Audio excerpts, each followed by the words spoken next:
सबसे बड़ी बात यह है कि जो बहुत दुखद खबर हम आपको दे रहे हैं कि मौत का आंकड़ा 143 तक पहुंच गया है। और मोरबी में जो हादसा हुआ था और अभी तक जो निर्णय ने हमें अपडेट दिया है कि 143 जो लोगों की जान जा चुकी है। और जो टोटल जो लोग लिस्टेड थे, उनमें से अब सिर्फ निर्णय ने बताया कि 3 लोग ही बचे हुए हैं जिनका कोई पता नहीं है। क्योंकि आपको बता दें कि इस ब्रिज में जाने के लिए टिकट लेना पड़ता है, तो टिकट के हिसाब से देखा जाए तो 143 में से 3 लोग और बचे हुए, यानी कि टोटल 146 शायद लोग इसमें पहुंचे होंगे।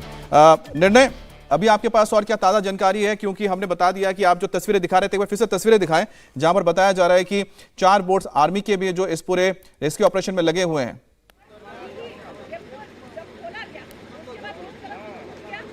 देखिए, हमें यहाँ पे एक चीज आप समझिए कि कल से जो लोग हैं उनके अलग अलग वर्जन मिल रहे हैं। कई लोग ये बता रहे थे कि ब्रिज पे 1000 तक लोग हो सकते हैं, लेकिन जो टिकटें बिकी उस हिसाब से करीब 450 टिकट बिकी थी कल।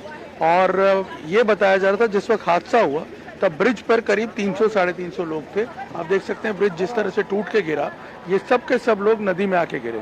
और अगर हम एक कैलकुलेशन के हिसाब से भी देखें तो 170 लोग यहाँ से जीवित निकाले गए हैं, जिनमें से कई इंजर्ड हैं जिन्हें हॉस्पिटलाइज किया हुआ है। और बाकी 143 लोगों के शव यहाँ से बरामद किए गए हैं। ये जो रेस्क्यू ऑपरेशन अब चल रहे हैं, मल्टी एजेंसीज इसमें लगी हुई हैं। आर्मी ही नहीं है सिर्फ इसमें, आर्मी के साथ साथ एनडीआरएफ भी है, इंडियन कोस्ट गार्ड भी है। इसके अलावा स्टेट डिजास्टर रिस्पांस फोर्स की टीमें भी यहाँ पे लगी हुई हैं। पूरे एरिया में अगर आप देखेंगे यहाँ पे तो करीब 22 से ज़्यादा बोट्स जो हैं वो इस वक्त यहाँ पे लगी हुई है। उनके गोताखोर जो हैं वो जगह जगह जहाँ उन्हें मिलता है कोई सुराग, वहाँ नीचे जाकर के वो सर्च करते हैं। और पूरी रात ये ऑपरेशन चला है। ये कल शाम 7 बजे से शुरू हुआ है और अभी करीब 7 बजने वाले हैं सुबह के। पिछले 12 घंटे से कंटिन्यूअस जो ये मल्टी एजेंसी ऑपरेशन है, सर्च ऑपरेशन, ये यहाँ पे लगा हुआ है। और इसमें लगातार जो शव हैं उनको ढूंढने की कोशिश की जा रही है। ये सरकारी जानकारी हमें मिली है सरकारी सोर्सेज से कि 3 और लिस्टेड लोग हैं जो इस पानी में अभी और डूबे हो सकते हैं। उनकी डेड बॉडीज को खोजने की कोशिश की जा रही है, लेकिन इसके अलावा और भी लोग हो सकते हैं, अनआइडेंटिफाइड लोग। कोई ऐसे लोग हो सकते हैं जो यहाँ पे काम कर रहे हो और जिनके रिलेटिव्स ही आना हो, उनके बारे में कोई जानकारी ना मिल पाई हो। कोई और भी लोग हो सकते हैं जो बाहर से अकेले आए हो, उनके बारे में जानकारी ना मिल पाई हो। लेकिन जो जानकारी सरकार के पास अवेलेबल है उस हिसाब से एक बार फिर से निर्णय जरा ये बताएं कि कल कुल कितने टिकट बिके थे? क्योंकि आपने बताया कि 170 लोगों को रेस्क्यू करके निकाल लिया गया था और 143 लोगों के मौत की पुष्टि हो चुकी है। इस तरह से यह फिगर करीब 313 हो जाता है।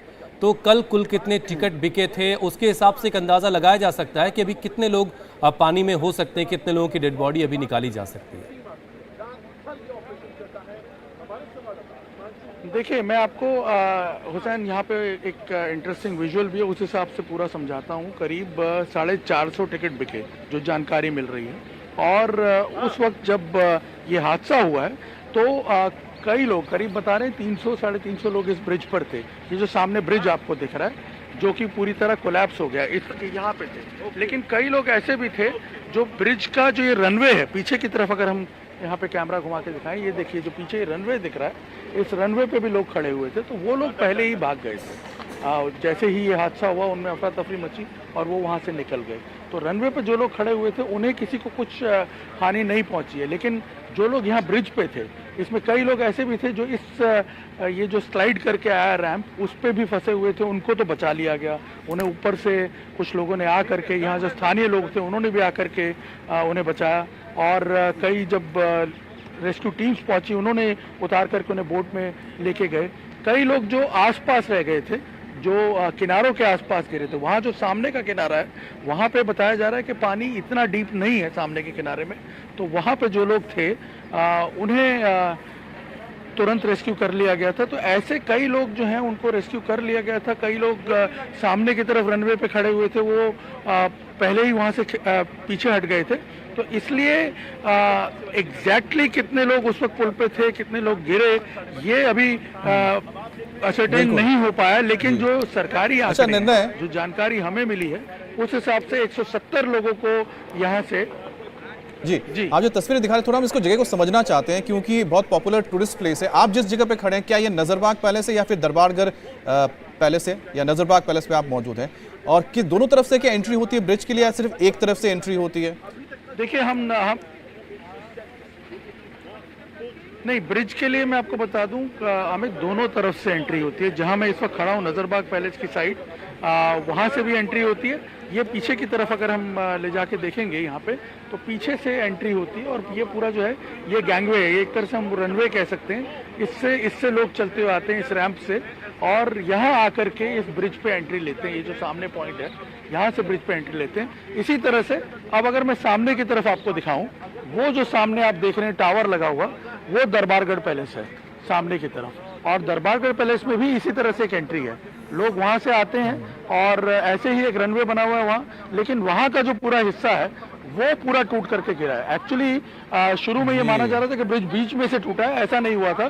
ब्रिज उस तरफ से पूरी तरह टूट गया और पूरा हिस्सा जो है वो पलट करके, यहाँ पे अगर आपको दिखाऊं, पलट करके वो आके नीचे गिरा। अब जो पूरा रैंप का हिस्सा था वो तो यहाँ से क्लियर कर लिया गया है, लेकिन अभी भी जो ये इस तरफ आपको रैंप का ये हिस्सा जो लटकता हुआ दिखेगा, ये अगर आप देखेंगे इससे आपको पता चलेगा टूट के पूरा पलट के घूम के गिरा। इसीलिए जो लोग थे वो सारे गुलाटियां खाते हुए नीचे आके गिरे सब पानी के अंदर।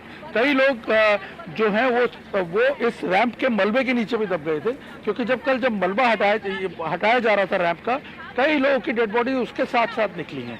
तो अब बताया ये जा रहा है कि ये जो रेस्क्यू ऑपरेशन है ये अपने आखिरी फेज में है, अभी पूरा नहीं हुआ है। इसको कंप्लीटली जो क्लोज है वो डिक्लेयर नहीं किया गया है, लेकिन फिलहाल ये कह सकते हैं। लेकिन निर्णय, अभी जो तस्वीर आप दिखा रहे हैं यहाँ पर देखिए, बोर्ड जो लगातार घूम रहा है, उसकी एक वजह है जो रेस्क्यू ऑपरेशन जब होता है, जो पानी ठहरा हुआ होता है और उस पानी में अगर कोई भी करंट नहीं है, तो ऐसे में अगर नीचे कुछ है उसको फिश आउट करने के लिए जो बोट्स होते हैं उनको बहुत तेजी से घुमाया जाता है, ताकि जो उस जगह पे जो पानी है उसमें थोड़ा करंट पैदा हो। नीचे कोई अगर कुछ है तो ऊपर की तरफ आता है, या फिर कोई अगर मिट्टी वगैरह है तो उसको हटाया जाता है, जिससे कि अगर जो नीचे रेस्क्यू कर रहे हैं या फिर नीचे कुछ चीज़ है तो ऊपर आ जाता है। तो आप जो ये देख रहे हैं, ये रेस्क्यू ऑपरेशन का एक ऐसी टेक्निक है जिसको यहाँ पर जो रेस्क्यू के लिए जाते हैं एनडीआरएफ टीम, उनको सिखाया जाता है। जिस पानी में करंट नहीं होता, उस पानी में अगर आप नीचे से कुछ फिश आउट करना चाहते हैं तो इस तरह से बोट को लगाया। अमित के ये जो पूरा पानी है अमित, जी अमित, यहाँ पे मैं बता दूं कि ये पूरा जो पानी है ये वैसे भी स्टैंड स्टिल है, क्योंकि सामने की तरफ अगर उस तरफ आप देखेंगे, यहाँ अभी बहुत फॉग है इसलिए आपको नजर नहीं आएगा। सामने डैम है, मच्छू डैम, अच्छा, वहां से पानी छोड़ा जाता है और फिर वो पानी जो है वो आगे की तरफ बह जाता है। लेकिन अगर उधर अब आप देखें